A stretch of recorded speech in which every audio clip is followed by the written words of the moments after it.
Hi, I'm Bryce Crinden. Hi, I'm Caroline Land, and welcome back to EPL's Overdue Finds. Hey, Caroline, how are you today? I'm doing well, Bryce. How are you? Really good, really good. It's always a great day whenever we can record a podcast.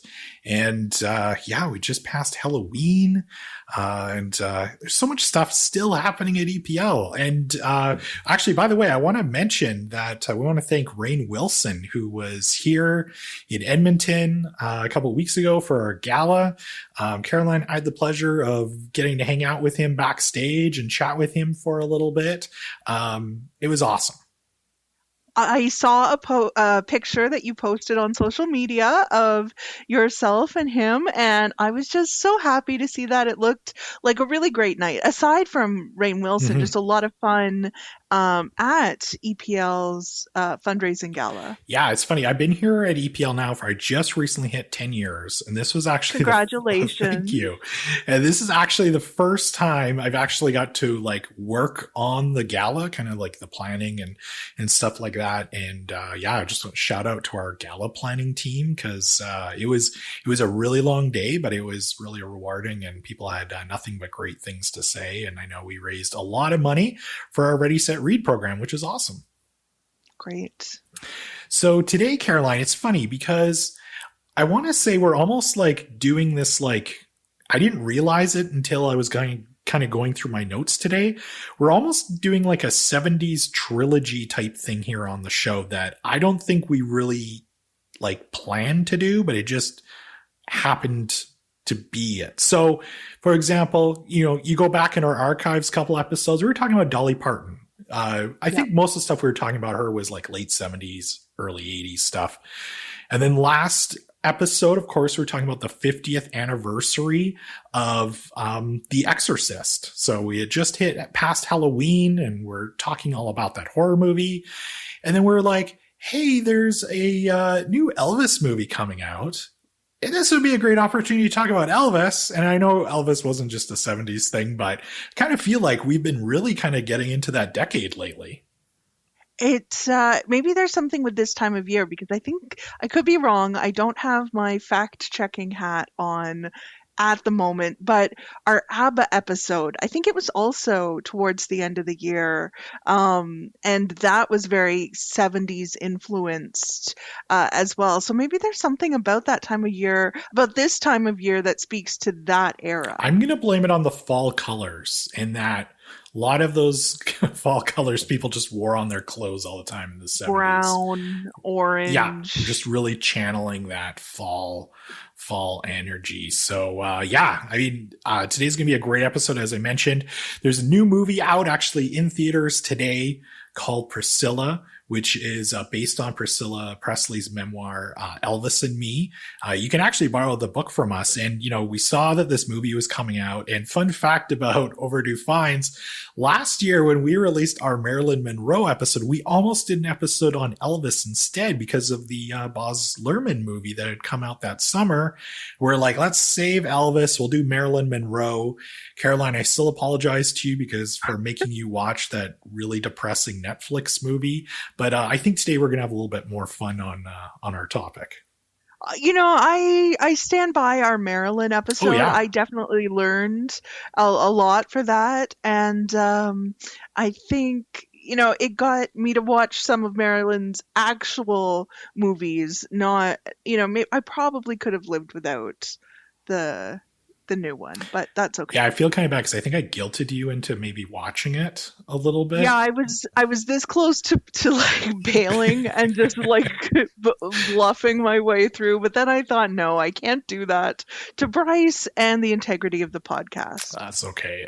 Like I said, go back and check out our Marilyn Monroe episode. It's really interesting. And today, I think everybody's going to really enjoy this one too, because we are looking back at the life and the career of Elvis Presley. Of course, we'll be chatting all about Priscilla Presley as well. And joining us today to chat all about Elvis, I want to welcome back to the show Overdue Finds family member Camilla Fita. Camilla, you were last on our Winnie the Pooh episode. It was about like a year ago. I can't believe that. It's been a year since you've been on the show.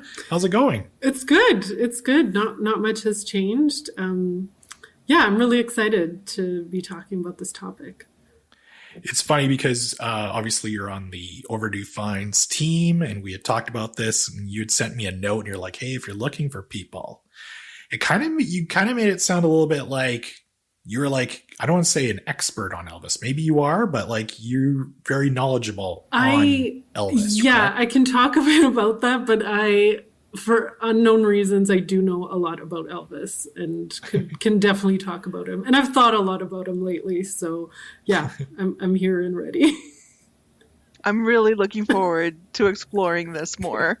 Yes. Before we get into our Overdue Finds picks, though, I want to remind everyone that tickets for our next Forward Thinking Speaker Series event are now on sale. You don't want to miss Christine Sinclair Scoring Success, presented by Edmonton Community Foundation on Sunday, November 19th at the Edmonton Convention Center.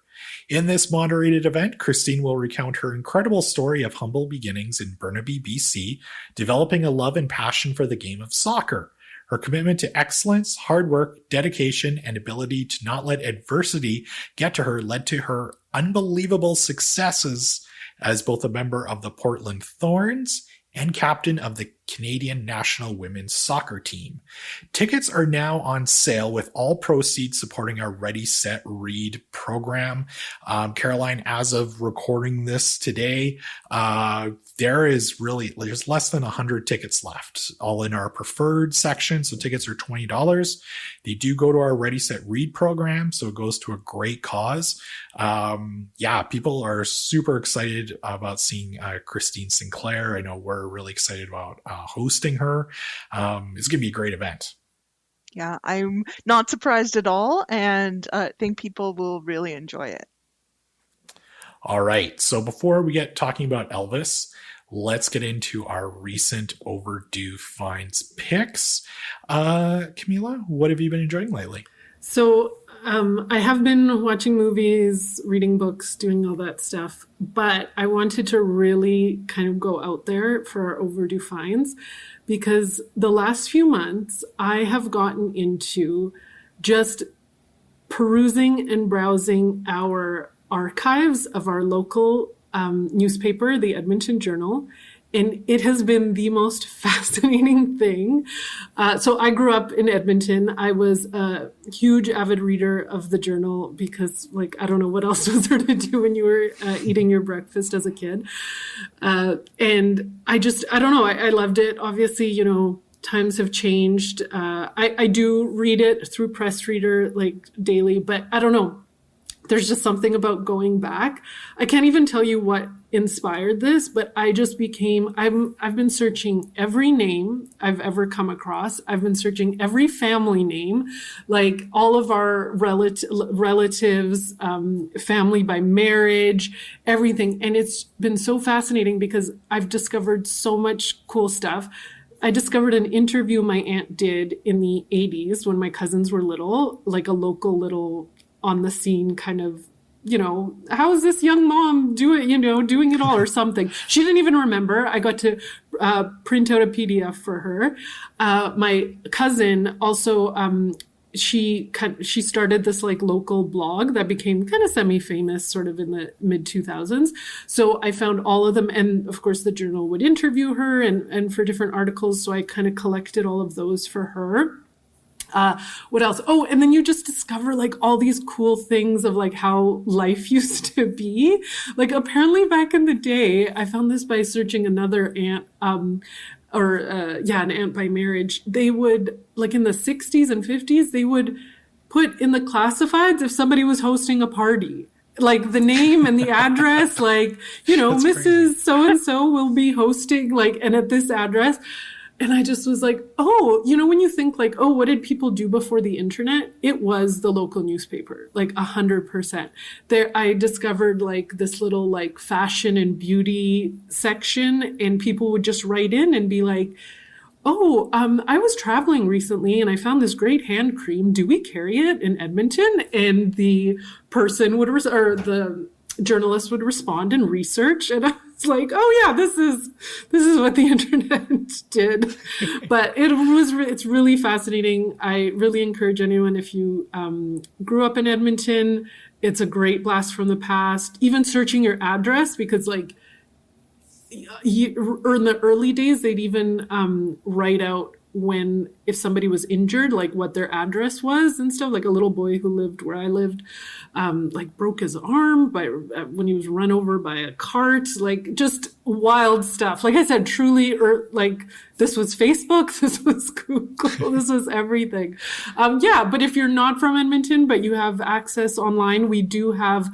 This is all online, and we also have access to other Canadian newspaper archives. Maybe not as much as in detail as our local ones, but still things like the Globe and Mail and stuff. But yeah, it's super, super great. And because it's all scanned, it looks like the original paper. So you can see original ads, like how much computers were back in the day. Yeah, if you're into just random searching, it's great.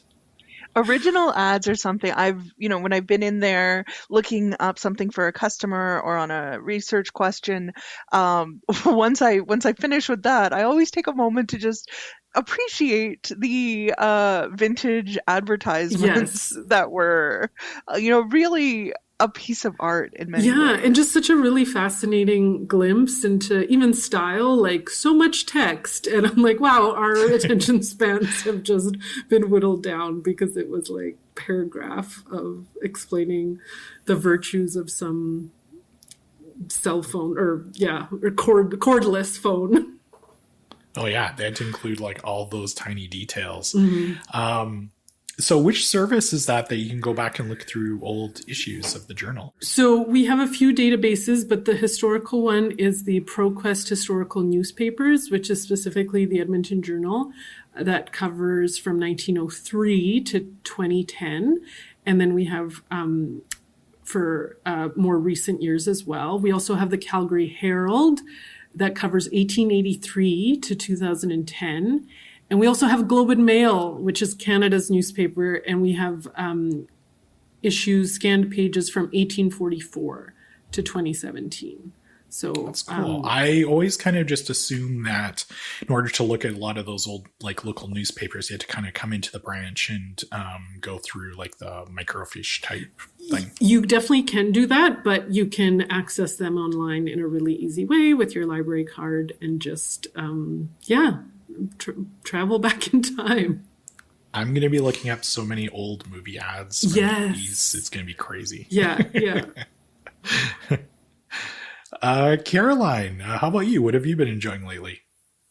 I just finished a book that I think was one of the books I was looking forward to in our last year's year in review forward-looking segment, and that's Happy Place by Emily Henry.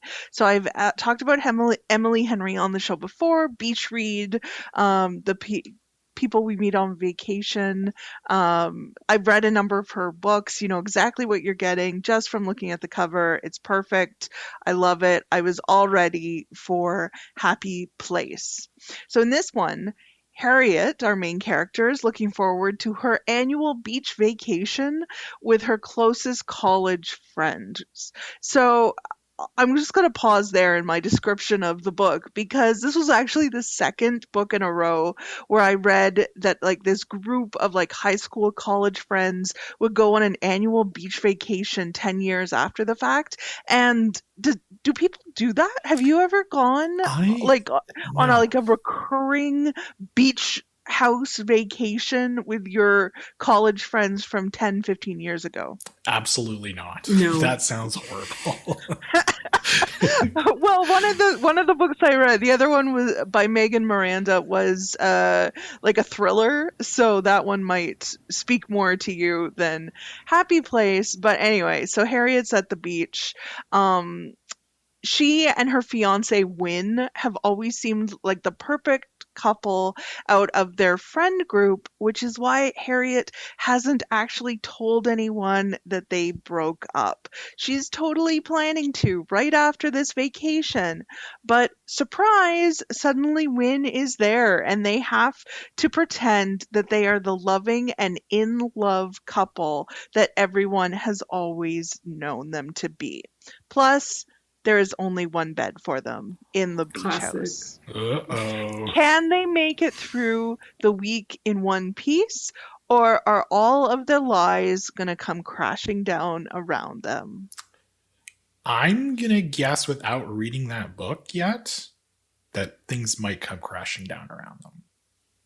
It's so hard to keep track of all of these lies. But the thing about this, and I don't want to give too much away with Happy Place, it is that so much of it is completely unnecessary. There is no reason for her to not tell her friends, even once Wynn shows up. Like the justifications for why these two adults can't tell their other adults, hey, our relationship just didn't work out. We respect each other, we love each other, but we're not going to get married.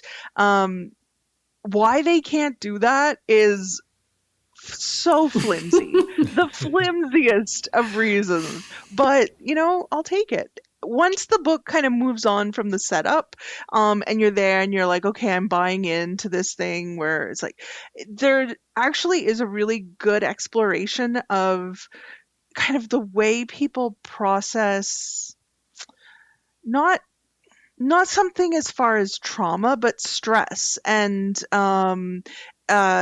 dynamic interplay. Like the person there who, everything is fine if we just pretend that it's fine, and going along to get along, not wanting to raise any issues or make any trouble, keeping their problems to themselves so that someone else isn't inconvenienced, versus the people who just kind of put it all out there and say, let's sort it out, let's do this. And so, different styles, different temperaments, different approaches. There's a lot. The characters I really enjoyed as people. And I made the decision to accept the premise and really enjoyed the book as a whole. Well, it sounds like a really entertaining book anyway. Like, I can, just based on that description, and based on your previous Overdue Finds picks, I can definitely see why you would enjoy that title. Yeah, and if you saw the cover, which you probably have, it's blunt. It's so pink. Like, it actually kind of hurt my eyes. Even when I had the book open and could only see a thin edge of border around it, it's still an incredibly vibrant, hot pink color that, kind of hurt my eyes a little bit, but I got through it. I'm not going to lie, Caroline, this week I was half expecting your recommendation to be the new Britney Spears book, but I am on hold for it. I think I'm number 53 as of this morning when I checked, and cannot wait. There's been a thing online recently in the last few months about, what is your Roman Empire, the thing that you think about all the time. And on my pie chart of things that I think about all the time, one of them, a sliver of it, is Britney Spears and Justin in matching denim outfits. I think so that constantly is like one of my references that I come back to, and cannot wait to dive in to the woman in I me. believe it's mentioned in the book, the denim. How could it not be? Seminal. You're like, seminal there better be a whole moment. chapter dedicated to this. I want to know everything about it. And from the reports, it sounds like Brittany's book gives you everything. So I'm excited to get my hands on that. Is that your pick? No, it is not. You know what? It is not my pick, but I will say that based on all the little kind of things I've read online, I am very interested in reading it. I'm more interested in reading this, like, Britney Spears book than I was Prince Harry's book from last year, based on all the other little snippets I was hearing. But I might have to put my name down on hold for that Britney book. Sounds like it's going to be We might good. have to do a celebrity memoir episode. Yeah. Can I pencil myself in? Because related to what we're going to be talking about, I'm a huge memoir fan. Yeah. But no, you know what, Caroline? We're coming out of the spooky season, Halloween, and it's important, I think, to remember that, you don't have to be in kind of the Halloween mode to really enjoy a good horror movie. And this is a movie that actually I almost mentioned during our Exorcist episode, but I was like, you know what? We're going to be chatting enough horror movies. I'll save this pick for next time. So there's a great under the radar Australian horror movie that I think everyone should check out. So the horror movie Talk to Me is actually my Overdue Finds pick this week. The movie's really interesting because actually the film follows a group of teenagers who discover that they can connect with spirits using an embalmed hand. So already I was thinking of a Treehouse of Horror episode from The Simpsons.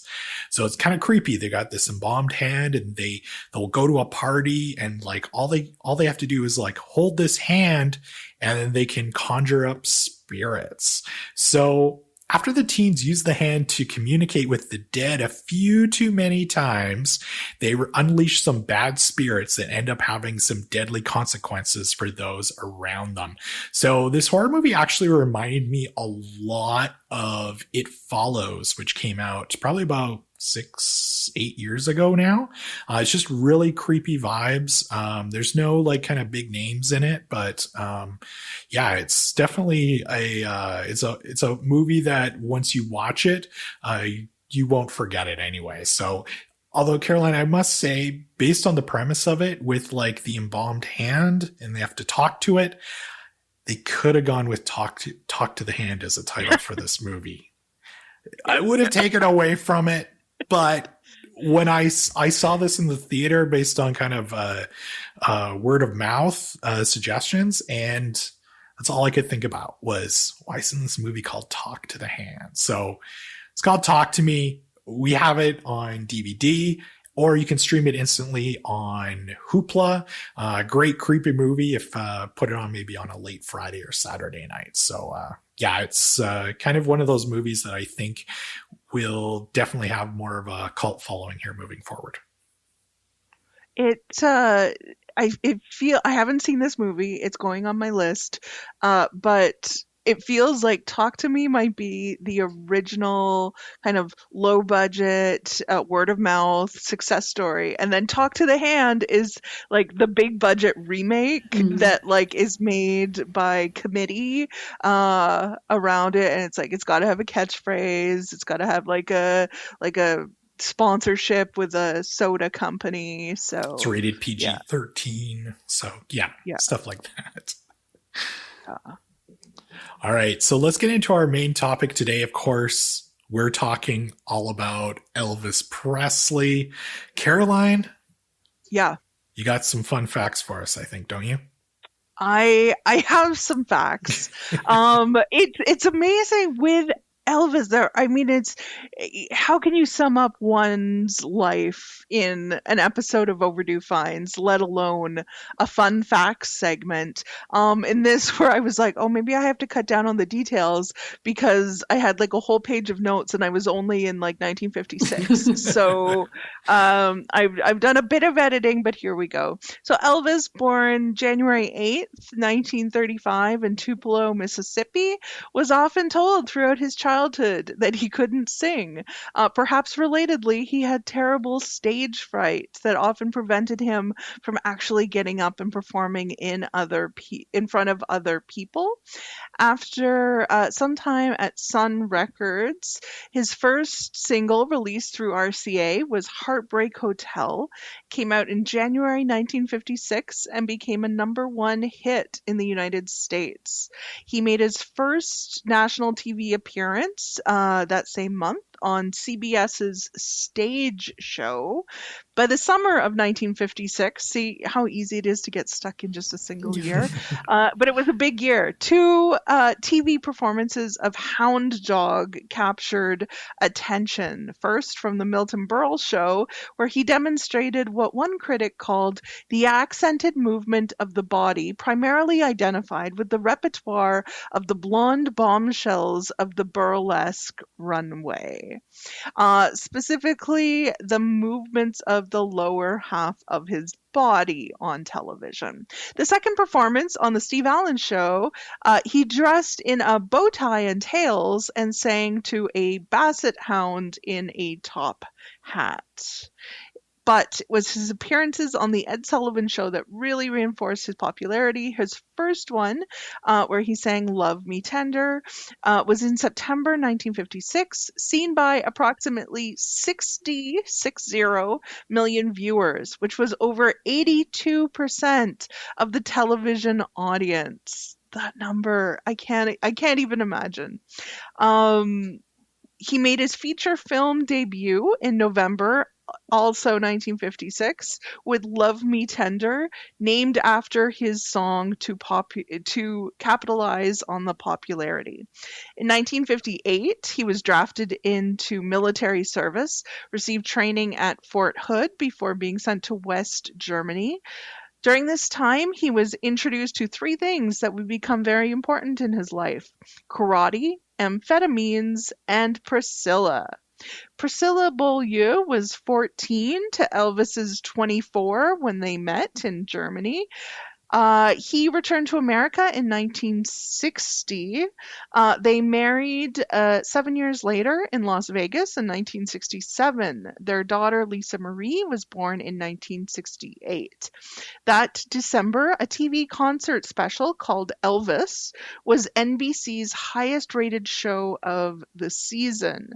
Regular Vegas residencies soon followed, including leather costumes that were inspired by his love of karate. In 1970, he met with President Richard Nixon at the White House and promised the president that he would do what he could to keep the nation safe from hippies. I like him already. Yeah.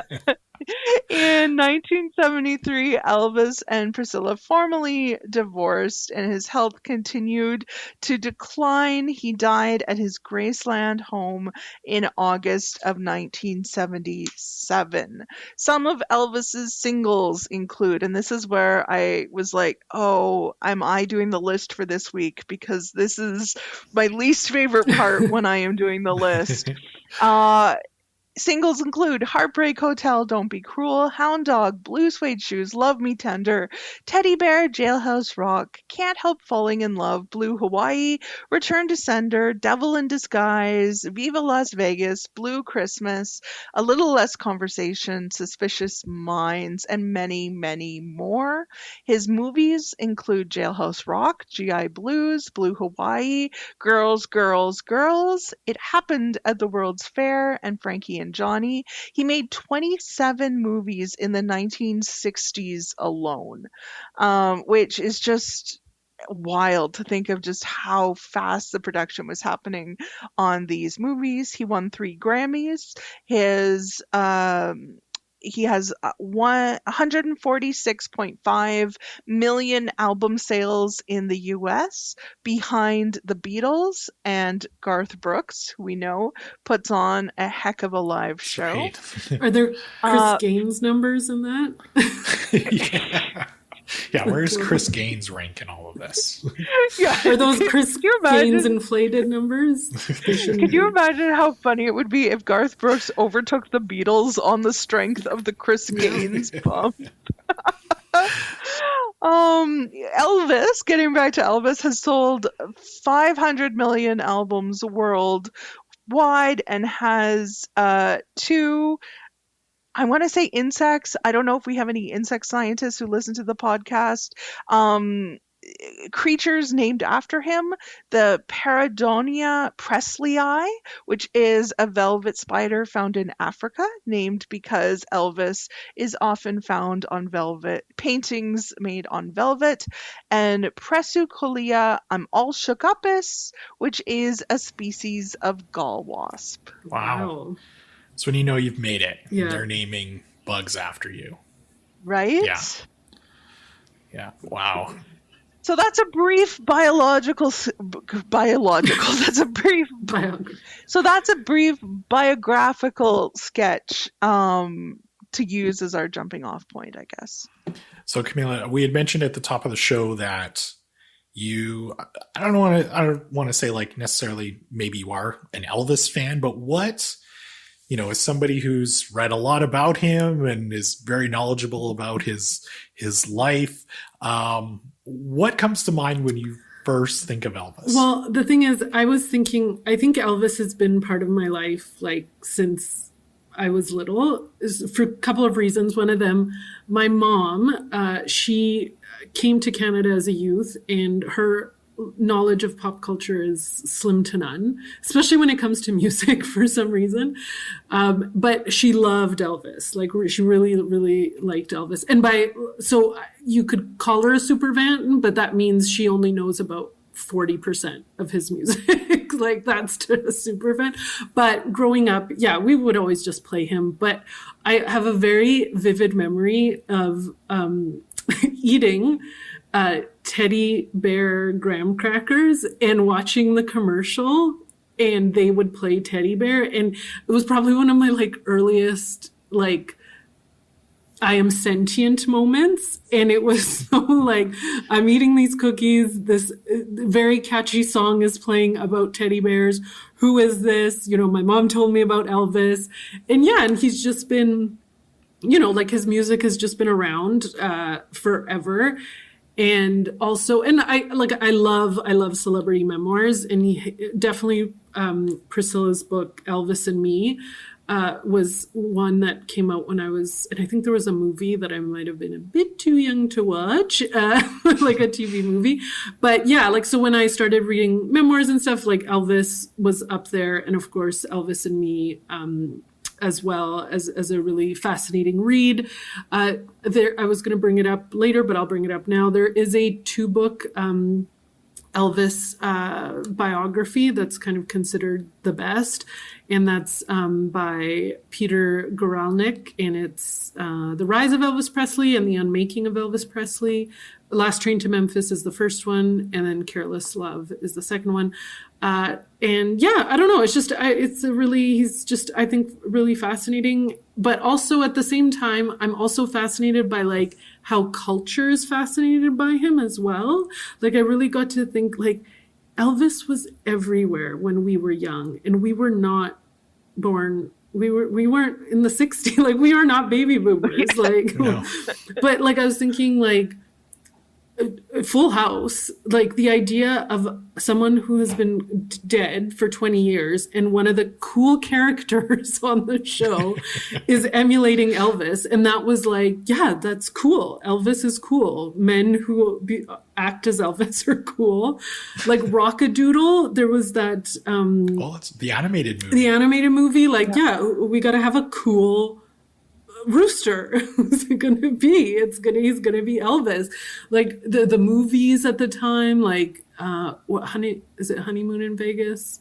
Yeah, Honeymoon with Nicolas Cage. Yeah, like he's everywhere. I remember watching, there was a TV movie, this is like really just random, with Roseanne and Tom Arnold, where she plays like a single mom, Caroline. I feel like we had similar childhoods, and I'm wondering if you watched that. But she was like, her character was obsessed with Elvis and going to Graceland. So it wasn't just growing up with Elvis, but like everything around him, like, or the culture being obsessed with Elvis, I feel I find it more fascinating, but that's also what I grew up in more than actual Elvis. So it was like a weird photocopy as well. So yeah, so that's my background with Elvis. I agree. When I thought about, and I think I talked a little bit about this on the Marilyn Monroe episode, which like fits in, I think, nicely as a partner episode to this one. But when I think about Elvis, my first thought is not actually the person, but like the commodity. Yeah. And like seeing him, it's in black and white. So I'm already seeing him like through a filter of some kind, often in like either the Jailhouse Rock era of like him doing like the pointed feet and the pose and the moving and the dancing, or it's the older white jumpsuit Elvis, and he's just like ceramic, like it's a ceramic bust or a cookie jar or a commemorative plate of some kind that you would put out, and it was just so common. A clock, something that you would have in your house that was him but Yeah. not. Like, it's through that production of him. There was a whole episode of Saved by the Bell where the boys were dancing and they broke Screech's mother's Elvis bust, and they had to replace it, and hijinks around this. But like, that's like, you didn't need the audience watching Saved by the Bell in the early 90s, they didn't need to be told who Elvis was. We all knew, even though we hadn't lived through the 60s at the time. And then the other piece of it that it's hard, it's something you would have to explain to I don't know who I'm explaining this to, but like the youth of today, but the Elvis sightings. Yes. Like, you don't get those anymore, because my theory is that, like, even if Elvis hadn't died in 1977, he probably would be not living today, or if still alive, not out there as much in public as he was through the 80s and 90s, where there would be these like Elvis spotted in these different places, and these like reports that would like fuel this sense that Elvis is not the past, he's the present. There's almost like an otherworldliness, like UFO-esque kind of element to him, that even we've lost, fairly famous musicians since then, like, and actors and actresses, but like nobody talks about like Kurt Cobain's sightings or Amy Winehouse, like, she's actually living here. Like, I don't know if that's, but no, we have the internet, which there's a bunch of crackpot theories, like, and every day you could make one up. But yeah, like, I don't know if that's the like decline of like those supermarket tabloids. I don't know, but yeah, there is something that he is still living, and that he never left the building or whatever. I mean, I think to a certain degree, a little bit now, there's still those people who say like Tupac is alive. Right.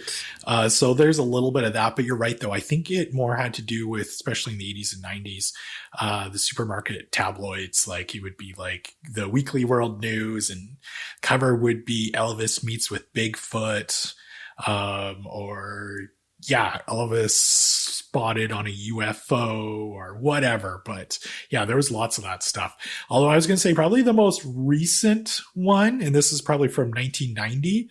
There, you could look it up online. It's one of my favorite kind of film theories, is that Elvis is actually a background extra in the movie Home Alone. Ooh. So there's a scene where Catherine O'Hara's character is at the airport. She's trying to get home, and there's a guy standing in the background, and I will admit, he kind of looks like Elvis, but the age doesn't match up. There's no way it's him, and he's got a beard and everything. So you can look it up online, have a few laughs about it. But that's probably the most recent one that I can think of where somebody's like, I think Elvis is still alive though. But yeah, same for me though. Elvis is just somebody who's always kind of been there, and in my opinion will probably always be there. I think 100 years from now we're still going to be chatting, or people will still be chatting about Elvis. As a kid though, it's funny, Camilla, when you mentioned Full House and how like, oh, he's seen as this like cool character. In the 80s, the WWF, they had a character named the Honky Tonk Man, and when they first introduced him, he was like this Elvis impersonator. And originally they thought like kids would find him to be really cool, but they did not think he was cool at all. It was almost like, this is like the mid 80s. And it's like, no, like, this is stupid. Why am I going to cheer for a, Elvis impersonator wrestler? But then of course it became a bad guy, and it's all good there. But, the biggest thing that I think of when it comes to Elvis though is definitely the music, obviously, but more so like the jumpsuits and just like the big lapels and like the giant belt buckles and the karate. And that for me was like, Caroline, like you said, it's like you have like maybe the Jailhouse Rock Elvis in your head. For me, it's that kind of that 70s Elvis for me is kind of almost what I was brought up on in a way. Like that was the one that seemed to always be in pop culture anyway. I guess, I mean, I'm sure probably she's been talked about it probably in the same vein as Elvis, but like Madonna, maybe Lady Gaga, of like those kind of very knowledgeable of image and changing image and like just these eras. And you almost have like a built-in characters, but like in one person, right? Like you can be, into young Elvis or karate Elvis or military Elvis. Yeah. It's like a Barbie, right? Like it's that, just a different kind of, like a different format, a different character, but it's the same person, which I think, really contributes to that longevity. So based on that, do you have any favorite Elvis songs or eras? Like what stands out to you? I think definitely I have a few. I would say it's coming up November, December, Christmas Elvis, just absolute classic. I believe we got stumped. I don't know if you remember, Bryce. We went to a trivia night pre-COVID, and one of the questions was the best-selling Christmas album, or no, best-selling album of all time, and I think it was Elvis's Christmas album. Yeah, Elvis's Christmas album was like the best-selling one of all time. Yeah, and it's very good. So I would recommend Christmas Elvis, but I really, really like late Elvis, like crooner Elvis. You can really tell that he loved songwriters or songs. I mean, it helps to like songs when you're a singer, but he covered like Chris Christopherson, Gordon Lightfoot, R.I.P. He covered Roberta Flack. Like he just really, really loved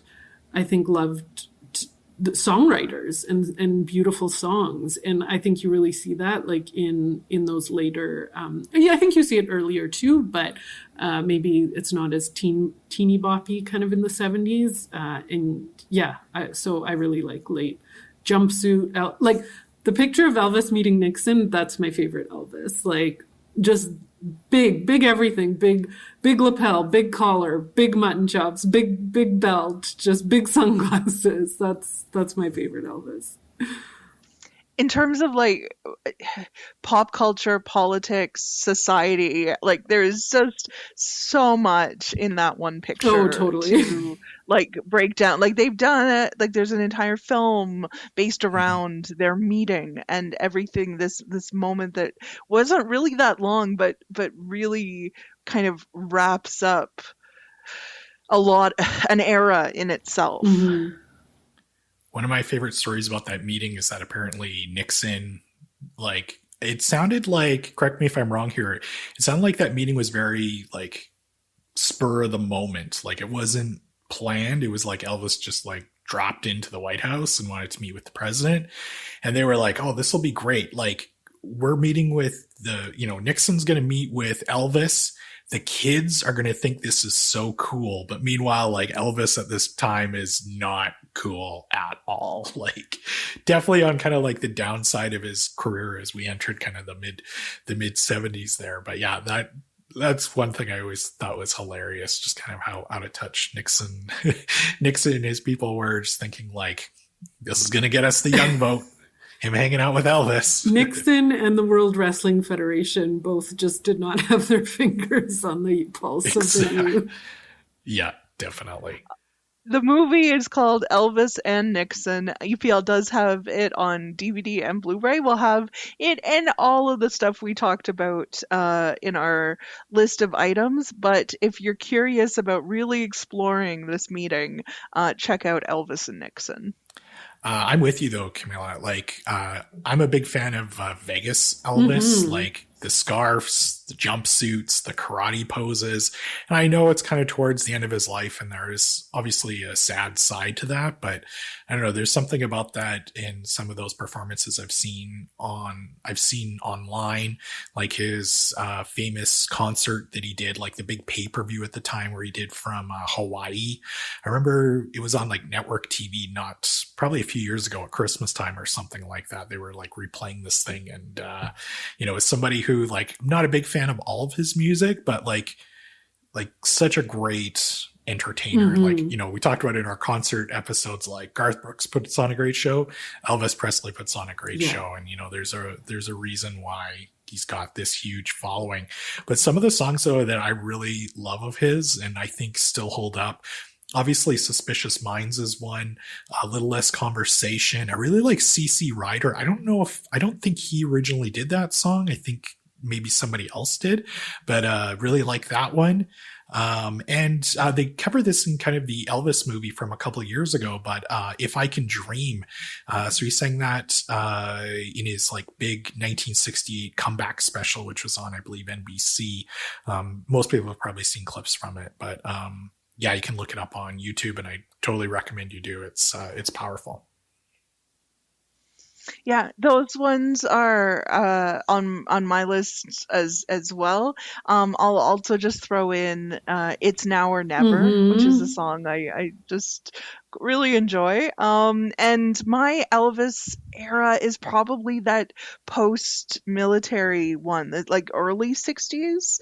I guess maybe before it's that filmmaking era, so he's like doing all the songs that are from the movies, or they're the title of the movie. And yeah, it's I do like that earlier kind of energy that he brings. And again, fascinating to think of.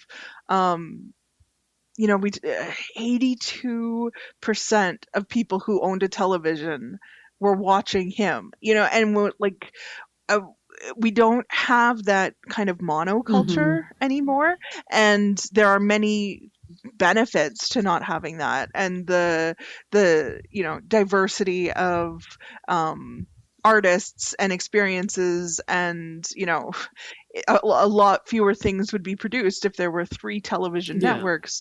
But at the same time, the experience of 60 million people watching that is just wild. Yeah. So the Super Bowl how doesn't he used even get those numbers. Yes. No, how he used television, how he used performing, how other people used him for their kind of goals.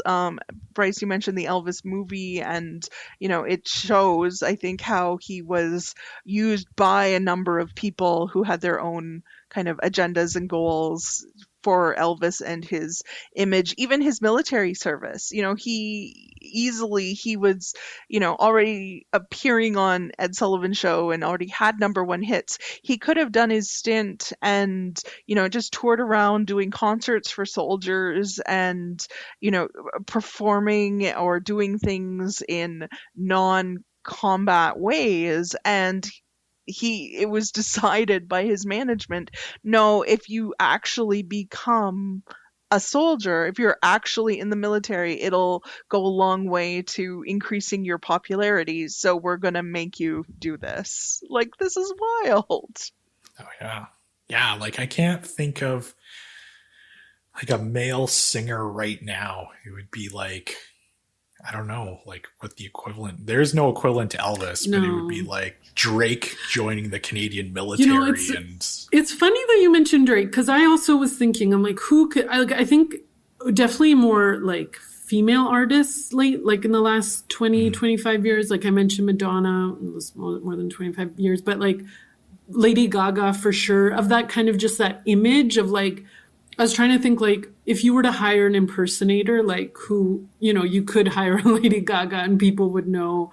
I guess Britney Spears, in a way. But I was thinking, like, on the, like male singers, And I kind of, maybe it's my Canadian showing, but I kind of was leaning towards Drake. There's a similar kind of that acting element, like the performance, the kind of like enigmatic type, like a bit about Drake, but you don't. But I guess, I don't know, there's something, and like he's so attached to like a city, in this case Toronto, Yeah. but like Elvis was so attached, to like multiple cities. Like you think of Vegas, you think Elvis.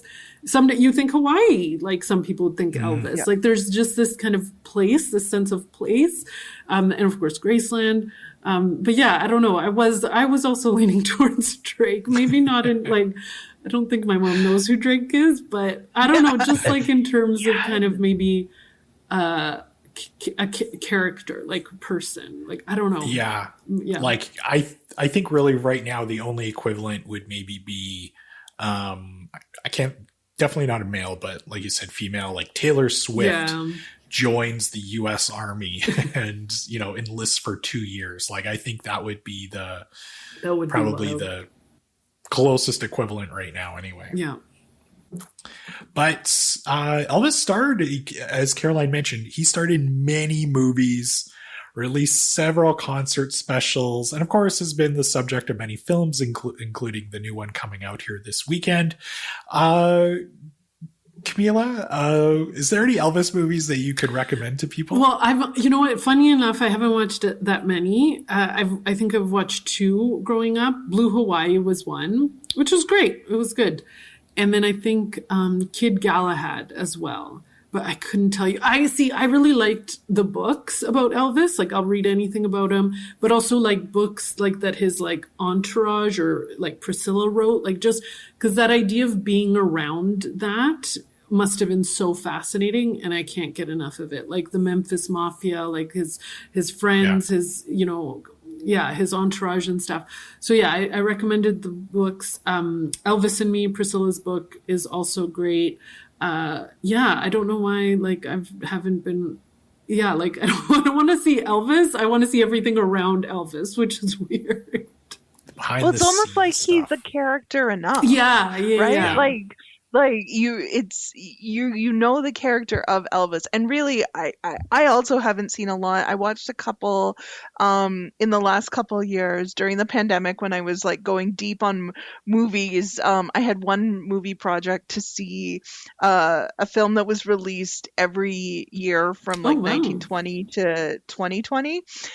And I filled in the 60s with some Elvis movies. I could not tell you right now with 100% sureness which movies I have seen and which I haven't. There's a sameness to them. There's like, Elvis, sure, he's playing someone with a different name, but it's Elvis on screen. Like you're never forgetting that. And so like those characters aren't nearly as good as the character of Elvis. Mm-hmm. So you've already kind of like had this great character and you want to get like peel back, see what was happening around him. I totally understand that. At the same time, I recommend like the movies most of them are enjoyable. The ones I've seen, I just don't remember. They're very like bright and frothy, as I remember. Yeah. Yes, I was watching some clips last night of Blue Hawaii, and it just kind of struck me. Obviously, you have this Hawaiian setting, but just everything's just so colorful and bright, and like pastel colors, of course, and all of this stuff. So yeah, that definitely stood out to me. Camilla, I have to mention, you brought up the Memphis Mafia. One of my favorite things is watching like these old kind of like, I don't want to say old, but like these like retrospective like news specials on Elvis's life. And of course they're always talking to somebody from the Memphis Mafia. And for those of you who are listening, and you're not familiar with the Memphis Mafia, they essentially were like his like entourage. Like they were like his bodyguards. They traveled around with Elvis. But the thing I always love about the interviews with the Memphis Mafia is like they're always wearing their like Memphis Mafia like satin black jackets, right? Like all of the time. Doesn't matter where they are. Like they got the satin jacket on. I love it. Yeah. But as far as the Elvis movies go, I'll be honest with you, I've never actually watched one. I really wanted to watch Blue Hawaii before we recorded this episode, and I did not get a chance to check it out. But on Canopy, though, the one thing I did check out last night is it's like a quick 45-minute special. It's called Elvis Presley in the Movies. You can stream it on Canopy. It's basically what it does is it takes a look at some of his most famous movies like Jailhouse Rock, Blue Hawaii, Girls, Girls, Girls. And they show you the trailers. You get little snippets of the movie, and then there's some voiceover work in it, and he's telling you a little bit about some of the actors in it. So it's about 45 minutes long, and it kind of does break down Elvis's film career. But it's actually kind of funny though, because I realized that while I haven't seen any Elvis movies, I know for a fact I've seen 3 Priscilla Presley movies, thanks to the Naked Gun trilogy from the 90s. If you haven't seen the Naked Gun movies, they're hilarious, starring Leslie Nielsen. Priscilla Presley is in it, playing Leslie Nielsen's girlfriend. They're great fun. Priscilla Presley does an awesome job in them. She's also really funny, kind of with that deadpan kind of Sucker Brothers Airplane type style. But I will say too, it came out last year, the Baz Luhrmann movie Elvis. I actually really enjoyed it. I didn't think I was going to like it. Caroline, I'm going to put you on the spot here, because you mentioned that you weren't a big fan of it. Camilla, I don't know if you're a fan of it either. You know what? I didn't watch it. I think I've internalized too much the Dewey Walk Hard, the Dewey Clock story, like a satire of, these kind of biographical movies. And I don't know, like I do love Baz Luhrmann, and I thought it was a good pairing. Like, I'm like, okay, if anyone's going to bring that story to screen, to that kind of like fantastical element, because I feel like that was the only way you could do it. And I don't know if he did it that way, but because like just a straight biographical, like A to Z, there's been so much about Elvis, right? So I just didn't see it. But I just didn't want to go see it, or I had no desire, but for sure, Priscilla, like getting that Marie Antoinette treatment with Sofia Coppola, like I trust her, we're in the hands. And I really think Priscilla's story is also fascinating, of like being in that orbit, but also, we were talking about Elvis as a commodity after. That was Priscilla, like in a good, like after he died, his estate was, very, very, like, there just wasn't anything there.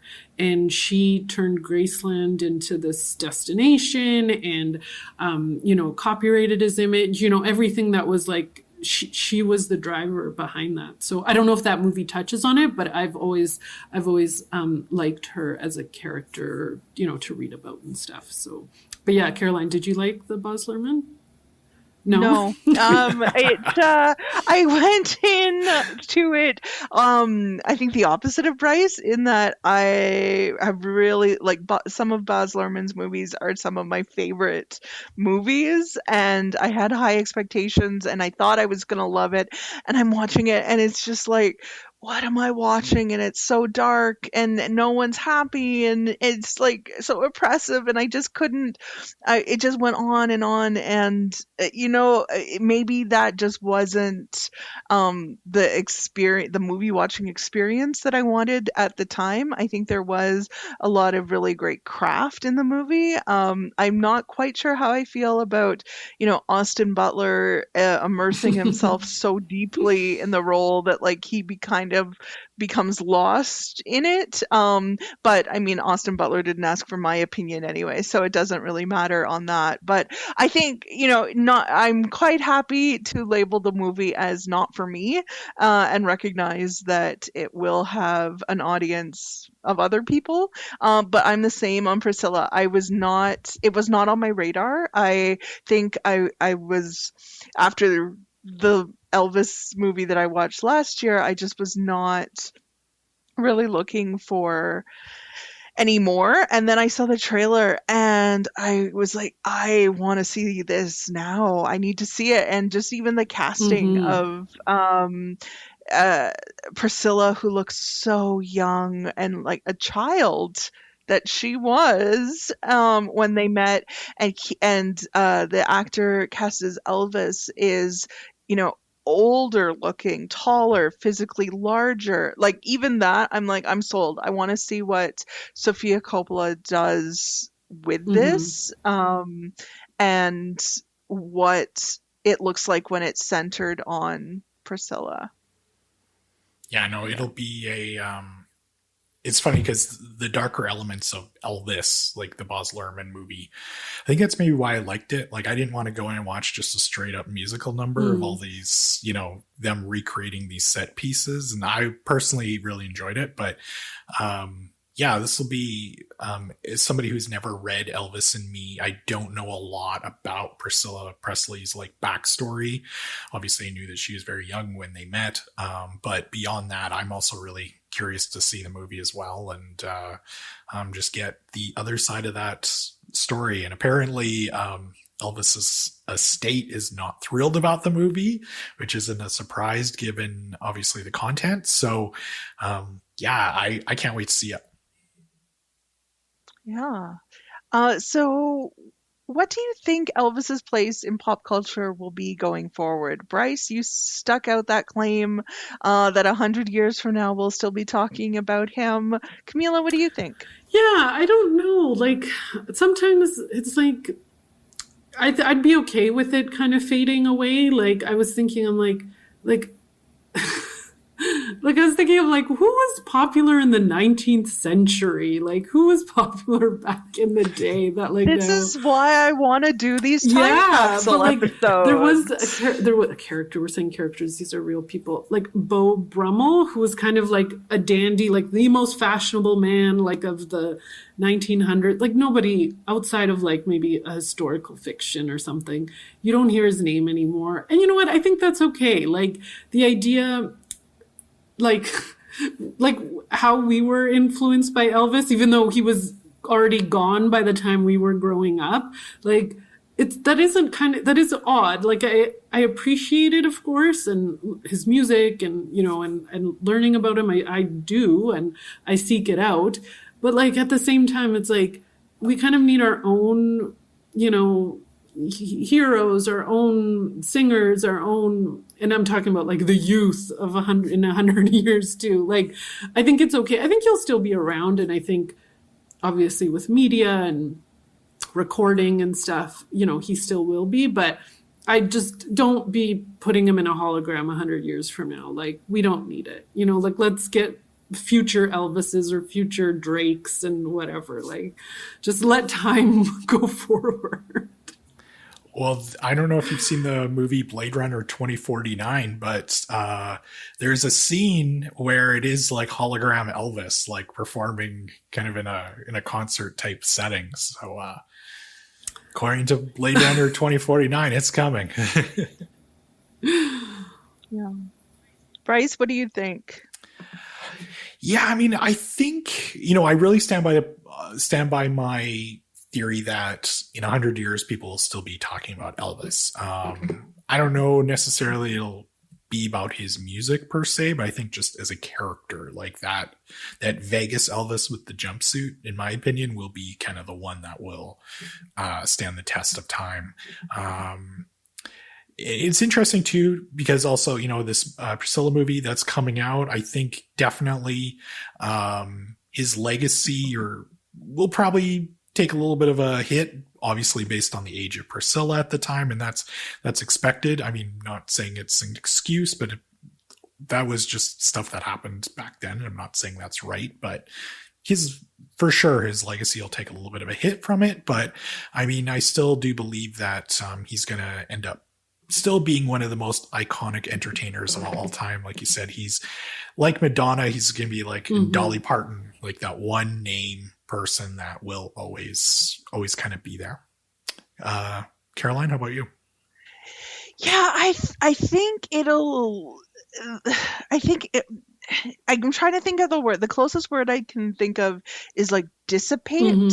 I think it'll over time just kind of the projection of Elvis over pop culture, I think will become less firm the further we get out from Yeah. it. And I think there's a couple of reasons for that. Part one of them is, you have new generations, new artists coming up the whole time. And it's not about replacing anyone, but just when you have more music and more things out there, it's no one person is as big. Another, I think, maybe similar to the personal life stuff is now I think there's a greater appreciation of understanding the musical tradition that Elvis came out of, and the often Black artists in African American performers and musicians and songwriters who he, by all accounts, he appreciated, but when it was taken to a broader audience, maybe now is seen as kind of like, well, let's look at where this came from. He didn't just, spring up out of nowhere. Let's look at that. And so by grounding it, I think too of a documentary that came out a couple years ago called Rumble, and it was about the influence of Indigenous musicians on early rock and roll sounds. And I think that the more that we learn about and value the multiple traditions, it becomes less like, wow, Elvis created this thing, and more Elvis is one part of a tradition that goes along. I've been thinking too, like one of the things, what comes to mind when you think of Elvis is that impersonator bit, and like that was also a big Huge. deal. Like, and still, even like, going to Vegas and getting married by an Elvis impersonator. An Elvis impersonator was the entertainment at a holiday luncheon I was at a couple years ago with the city of Edmonton. Like this was like, this is not just 90s Full House Yeah. era. It's still there. It was a Christmas themed luncheon, so maybe that made sense.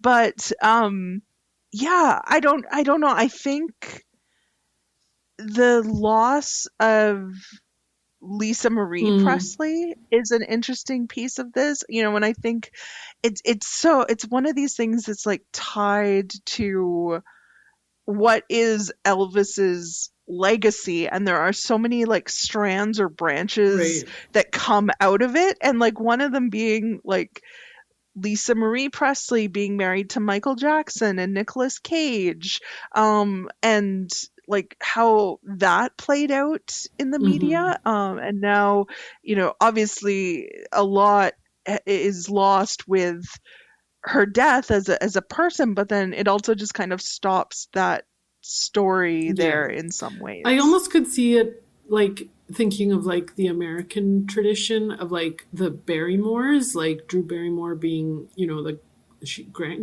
grandchild, like of her, and they were quite famous, like at the Yeah. time and in the emerging like theater and then movie industry. And so I could see, especially because yeah, his granddaughter, Elvis's granddaughter, is quite famous in her own right now, and and then she has a child. There's other Yeah. grandchildren. So yeah, I could see the Presley's kind of family name sort of becoming like a Barrymore, where future generations come in at the Presley descendant that's their age, and that's how they discover like, oh, did you know, like, Janine Yeah. Presley's great grandfather was this guy named Elvis. He's great. Yeah. I don't know why Janine, but yeah. So I don't know. There's opportunity there, but yeah, I think there'll come a time. Leave it in the past. I think that's fine.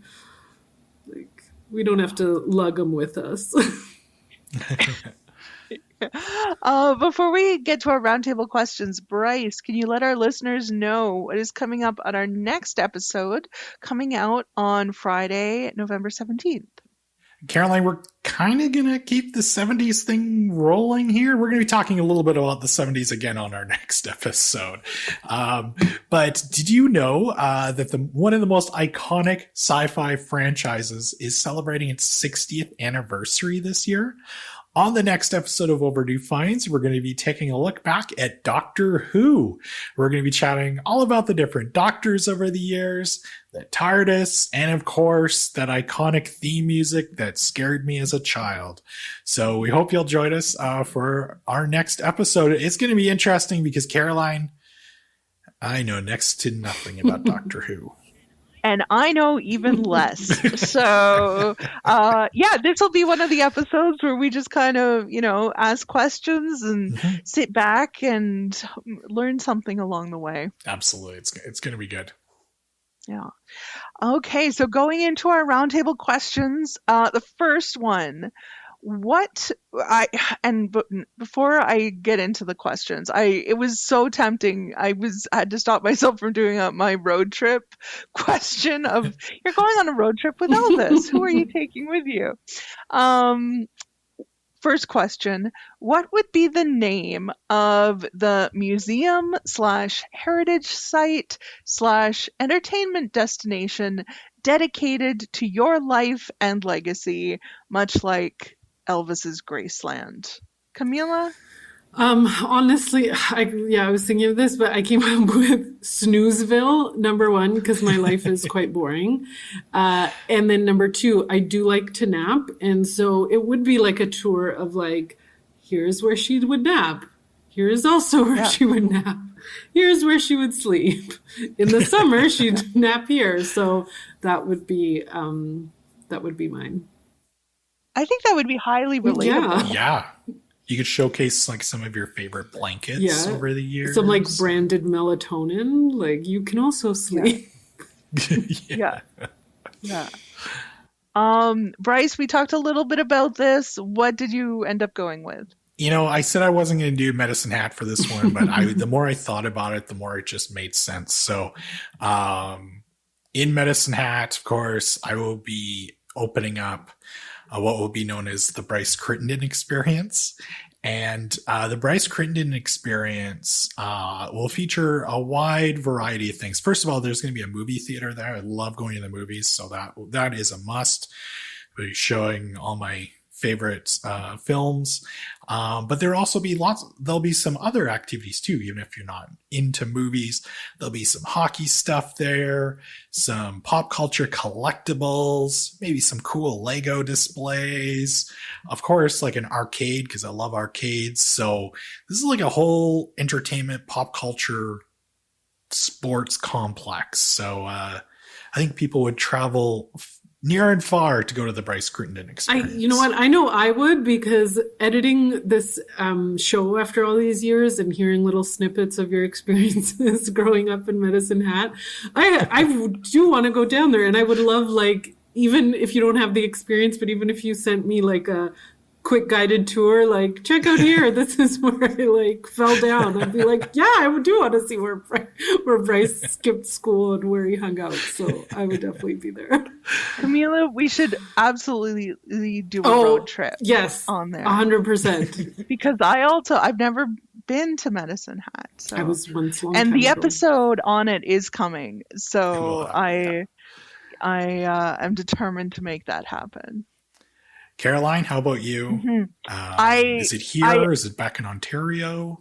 I think it's back in Ontario, and probably in the small town where I grew up. And I thought about it. I knew exactly what I wanted. Then I thought, no, you can do better. But then I came back to it. Why fight it? It's Caroline Land, the home of Caroline Land. Love it. It's built in. Oh, I love it. This one I gave me pause because I'm pretty sure I've used this as an answer before on the show, and I'm like, did I have this question already? But if someone is such a fan of Overdue Finds that they can be like, you've used this question before and you've used this answer before, I apologize to that person. It would make my day if we got some email from like a super fan who's like, actually in episode 76 at the 42-minute mark, you referenced Caroline Land already. So yeah, I think it would just make sense. I don't know quite what's there. I think, for sure there's a skating wing.